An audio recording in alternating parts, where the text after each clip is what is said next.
We are about to get a behind-the-scenes look at an archaeological dig, and we're going to go up, way up, to look at the tools of aerial archaeologists. Aerial archaeology is archaeology from above. It involves using air and space tools to study archaeological sites and landscapes on Earth. We're going to see some of these aerospace tools in action, and we're going to learn about the tools that archaeologists use on the ground. We are going to meet some archaeologists. We're going to learn about what they do and how their work helps to inform the past. This is STEM in 30.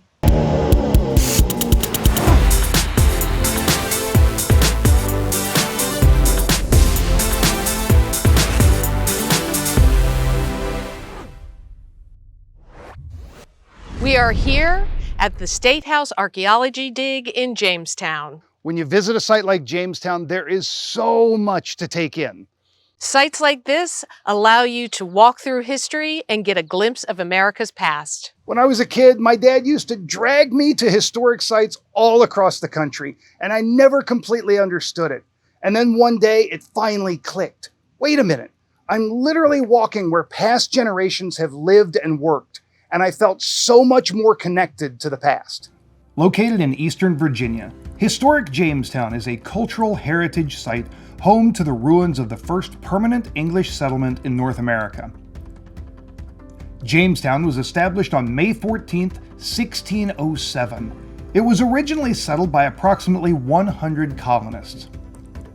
Shortly after their arrival, the settlers set out to construct a fort to protect themselves from the nearby Virginia Indian tribes and a potential attack from Spanish settlements. The area grew to house about 300 men, women, and children. Jamestown was the capital of Virginia until 1698, when its major state house burned. The capital then moved to Williamsburg, and Jamestown's buildings began to decay and slowly disappear. In 1893, the Association for the Preservation of Virginia Antiquities, now Preservation Virginia, acquired 22.5 acres on Jamestown Island to preserve the memory of America's birthplace. In 1994, the group began an archaeological project called Jamestown Rediscovery to uncover the remains of the original James Fort. Over 30 years of exploration have established the location of the fort and principal buildings and recovered more than 4 million artifacts. We are joined by Natalie Reed, who is a staff archaeologist here at Jamestown Rediscovery. Before we dig into what goes on here at Jamestown, can you tell us what is archaeology? Sure. Archaeology is the study of human beings through the physical traces they leave behind. That can be things like artifacts, ceramics, glass, and nails, but it can also be things like features, so foundations of buildings, post holes, and ditches. That is awesome. Can I give it a try? You can, however, we wear hats out in the field, but not that kind of hat. So here you go. Oh, that is so cool. Excellent. All right, I'm gonna go try. See ya. Natalie, tell us about archaeology here at Jamestown. Sure. We study primarily the 17th century, so the 1600s, and this whole island is a wonderful time capsule for that time period. Specifically, where we're standing right now, there's a couple of different major things going on. So first off, there's a burial ground from the 1610s to the 1630s or 40s. Then on top of that, there was a state house, a massive brick structure, think like a shopping mall size, and it was a major government building for a few decades. And then on top of that, we have an area where it was actually farmland. So a lot of artifacts got churned up by plowing through here. Why is studying this area important? Archaeology is so amazing because it can teach you things that you can only learn through archaeology. Not everything from the 1600s was written down, not everything was recorded really well, so archaeology has the opportunity to show you the real life stuff from that time period, and the stuff itself tells you a story like no other. What are some of the important things that you've found right here or on the whole island? Here has actually produced a lot of amazing artifacts. Recently, there was a piece of slate found with writing on it, and I always think it's cool to see something that old and that personal. Somebody's handwriting is on that artifact. We've also found a piece of ceramic that mended to one that was found in the first well that the English dig when they get here. So obviously there's something really early happening out here, even before the burial ground that we already knew about. What kind of tools do you use in digs like this? Well, you're holding one of them.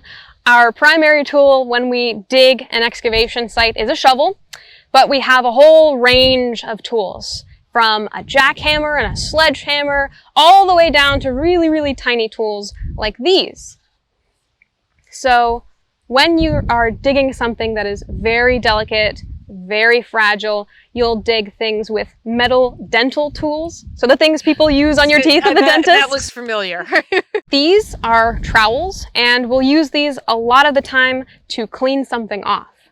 So when you're trying to clean off an excavation site, you'll just scrape off the very top layer of dirt, which you've been stepping on or where wind has blown dust across it.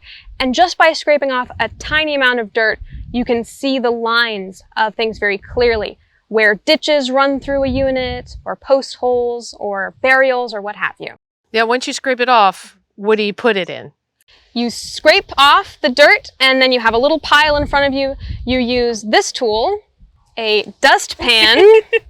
I think all archaeologists are really good at sweeping in our homes because we're so used to sweeping things into the dustpan. That'll go into a bucket, and that bucket full of dirt will get dumped over what's right in front of us here, which is a screen on top of a wheelbarrow. And what does the screen do? The screen works just like a pasta colander. You'll put all your dirt over top of it. The small bits of dirt will fall through, and anything larger than the mesh will sit on top. So that will be artifacts, but it'll also be things like rocks and things that aren't necessarily important artifacts. So we'll have to separate out the two different types of things, both artifacts and non-artifacts. We'll keep all the artifacts, and we'll throw away all the non-artifacts. Thank you so much for showing us the traditional tools they use here at Jamestown. Jamestown also uses radar to look for things. Let's take a look at how radar works.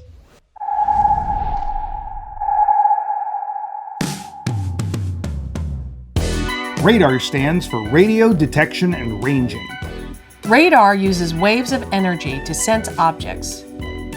It's useful because it allows us to sense objects that are behind or below something we can't see through, like clouds or dirt.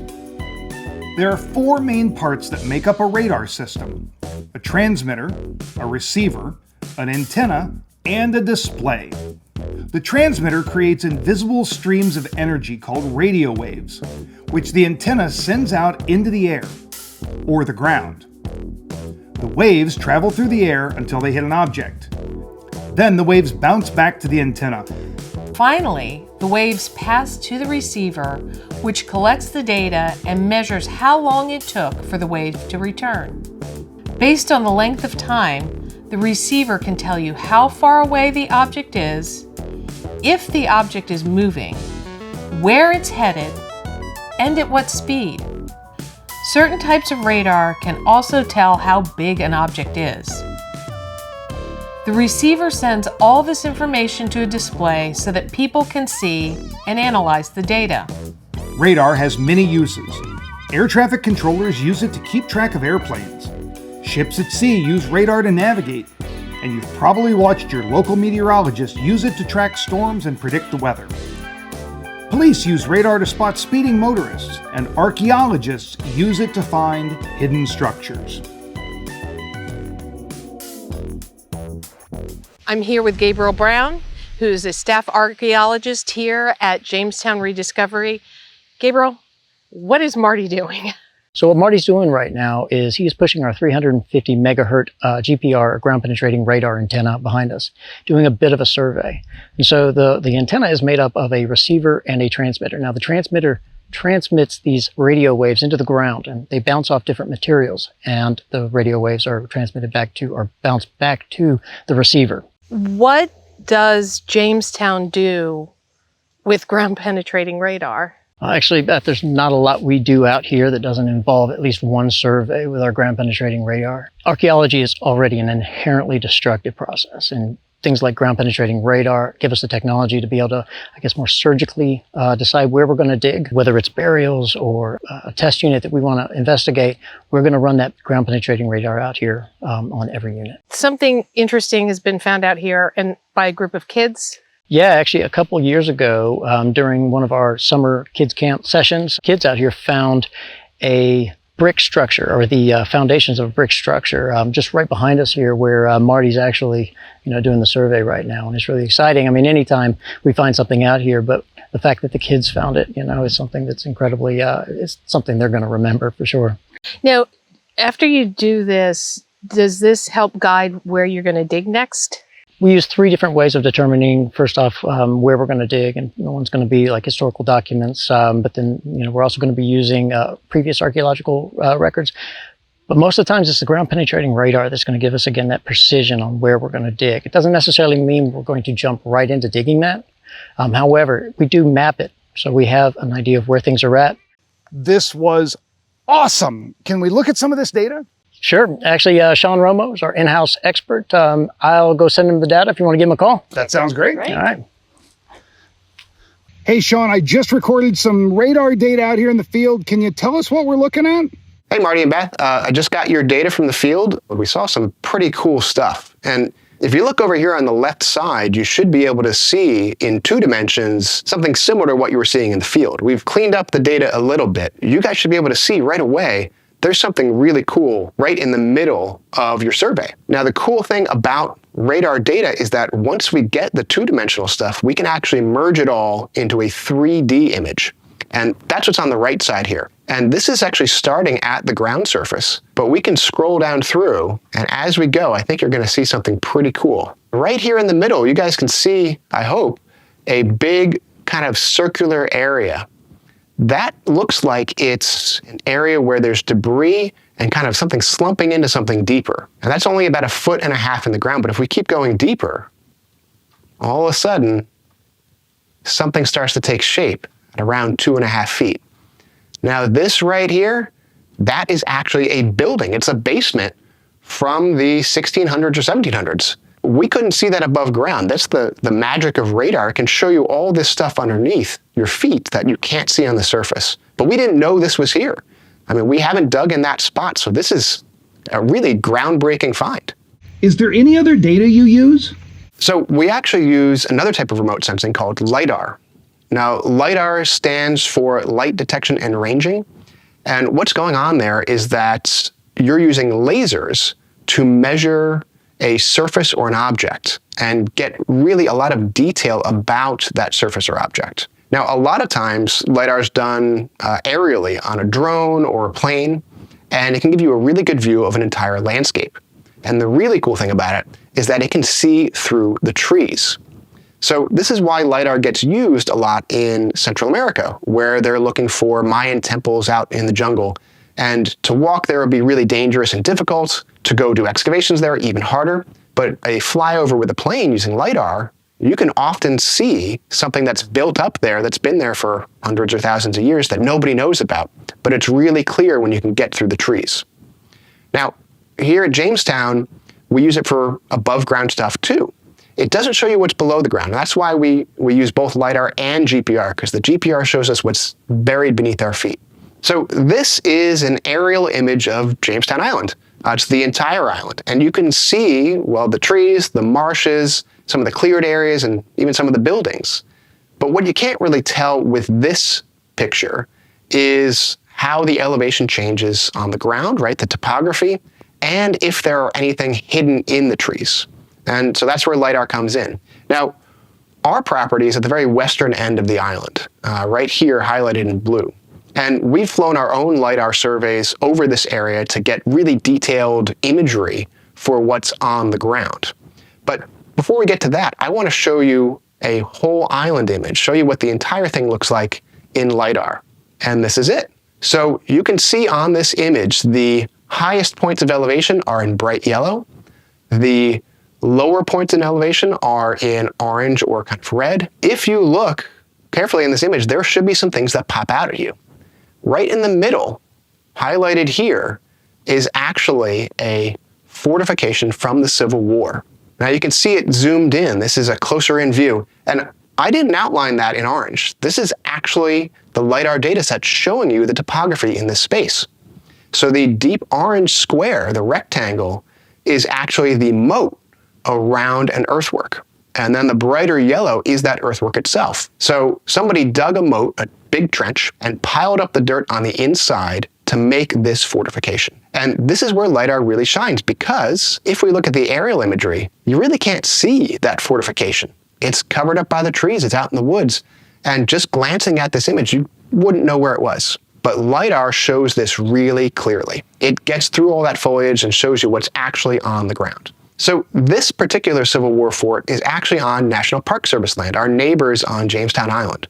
But we have one of our own on our property, right near where you guys are standing. So if we go back to our property, you all are standing right here. And on this image, you really can't tell where the fort might be, but it shows up really clearly in LIDAR. So you all are standing where the blue arrow is, and this is our Civil War fort called Fort Pocahontas. Now here again, you can see a dark orange band, the low elevation area, that is the moat for the fort. And then the bright yellow line next to that is actually the earthworks themselves. And so we can see pretty clearly in this imagery where a fortification was from the 1860s. And I think that's pretty darn cool. So what we're doing is aerial archaeology. The drone taking photographs and documenting everything from the air, surveying the sites, and of course all of the LIDAR data sets that we pull in that were collected from up in the sky. All of this is helping to inform what we're doing on the ground and to track our progress. So you've seen our Civil War fort in LIDAR, in imagery, but why don't you head on over to Natalie and she'll show you it in person. Thanks for talking with us, Sean. Thanks, Sean. We've got this little hill here. What are we looking at? So this is what's left of the Confederate earthwork fort called Fort Pocahontas. Wow. Can I go look around? Yes, but I would head around the back that way since it's a little less jungly than right here. Sounds good. It's hard to get a sense of scale just standing here. How does LIDAR help with that? LIDAR is excellent because it can characterize the surface of the ground without any trees, foliage, and plants or water in the way. So it's a really helpful tool for trying to look at the surface with no other things involved. Wow, this is a lot taller than I expected. Let me ask this. This was a fort. It was built on top of James Fort 200 years later, about? How did that happen?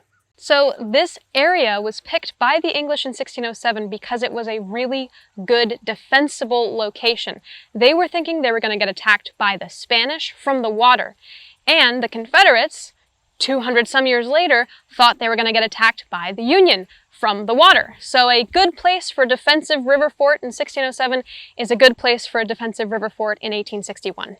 It is so cool to see something on LIDAR data and then see it here in real life. So what Marty's talking about is ground truthing. It's really excellent to have the LIDAR data, but you always have to ground truth it. So you have to be here in person, you have to check out what is physically on the ground in front of you. Have you found any Civil War artifacts in this area? Absolutely. So the entire earthwork is made up of dirt from around Jamestown Island, which means it's going to be a mix of a lot of 1600s artifacts and then definitely some 1860s artifacts as well. So that's how everything gets all jumbled up. Yes.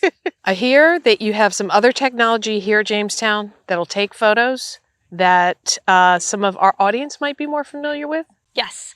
Let's go talk to Site Supervisor Anna Shackelford with the drone. Beth is about to fly a drone. What's she gonna see? She's going to see an incredible aerial image of Jamestown Island. And why are they flying the drone to see that? So aerial photography is super important, not just for individual test units where we can get an overhead shot and see different things going on in the unit, but also of the entire island as a whole. And that's been really important for us because we have aerial imagery going back to the 1920s. So if we can compare to today, we can actually look at things like climate change, coastal erosion, and different areas of flooding that are new. That's amazing. Oh, there they go. Do the drone images influence where the digs happen? Absolutely. With the drone, we can see areas that are high priority because they're getting a lot of more recent flooding. And then we can be able to tell, all right, we need to put in a test unit here or here, because if we don't dig it right now, it might be underwater soon. So climate change is really affecting the island here. Absolutely. And are y'all doing anything to stave that off? We're doing our best to try and mitigate how we're getting groundwater and how we're redirecting tidal flooding. But it's a lot of work, and we're a very small organization. So. And also the digs that you are doing are important because at some point these sites might go away, right? It is incredibly important to find out as much as we can, as soon as we can, because this island is very endangered from climate change. And we want to make sure that we find out as much information, not only for ourselves and our organization, but so that we can share that information with the public too. How do all of the different pieces we've learned about fit together? The radar, the LiDAR, the aerial photography? All of these aspects are ways that we're implementing technology to study about the past, and we're able to kind of seamlessly blend together a lot of old techniques, a lot of new techniques, so that we can find out as much as we possibly can about this site.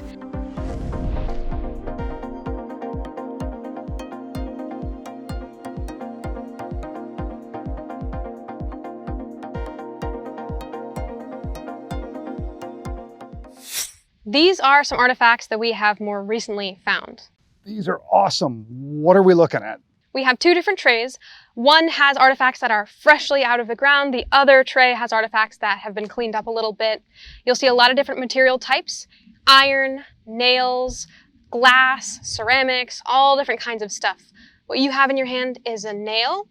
We call them Cheetos because they get puffy and orange with the rust. And Marty, what you have in your hand is a pipe stem. I got a chance to do a little digging earlier. Can we look and see if I found anything? Absolutely. Natalie, we've got a bucket of dirt. What are we getting ready to do? So we're gonna go ahead and screen this dirt. You're gonna have to put on that glove, and then you'll dump the dirt over top of the screen. The dirt will be pushed through, and any artifacts or things larger than the mesh will stay on top, and then we'll sort out, is this an artifact or not?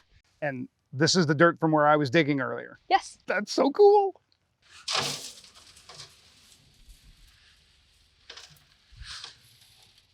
Am I being the right amount of gentle with this, or do I need to be rougher with it? Like, I don't think you're gonna hurt anything if you it's been in the push ground it for through 400 years. Exactly. So. I am seeing some things in here though. That's great, because it looks like a pile of rocks. This is why we work with experts. I am definitely seeing some artifacts, but I'll wait until all the dirt's through to point them out. There's a piece of pottery or glass or something. You're right. Ha-ha! So that looks like a piece of historic wine bottle glass. And it looks kind of gold on the broken edge because when glass starts to deteriorate, when it's old, you see that multicolored look to the glass start to appear. So how old might that be? Well, wine bottles start showing up around the 1650s. So this may not have been held by another human since the 1600s. Absolutely. So is it safe to say that the work that y'all are doing here is actively rewriting the textbooks? Absolutely. Not everything in these days was written down, and if it was, sometimes it isn't that accurate. But because we're finding the actual physical evidence of people's lives here, we have a much better understanding with archaeology, history, technology combined than any one discipline by itself. Thank you so much for showing us around today. This is really, really cool. Thank you for visiting. Amazing to hold something like that in your hands. The archaeologists at Jamestown are using all the tools available to learn about the people that inhabited this area. This includes the methods we think of as traditional archaeology: shovels, picks, and trowels. But they're also using the technology available in the forms of radar, LiDAR, and aerial photography. These tools of the aerial archaeologist help paint a better picture of what life was like over time right here on the island. We have had a great time exploring Jamestown today, where they use all different technologies to learn about this site and the people who lived here. If you want to learn more about your local history, visit your library or local historic site. And if you like this episode, be sure to follow us on social media and subscribe to the National Air and Space Museum's YouTube channel. Thanks for watching.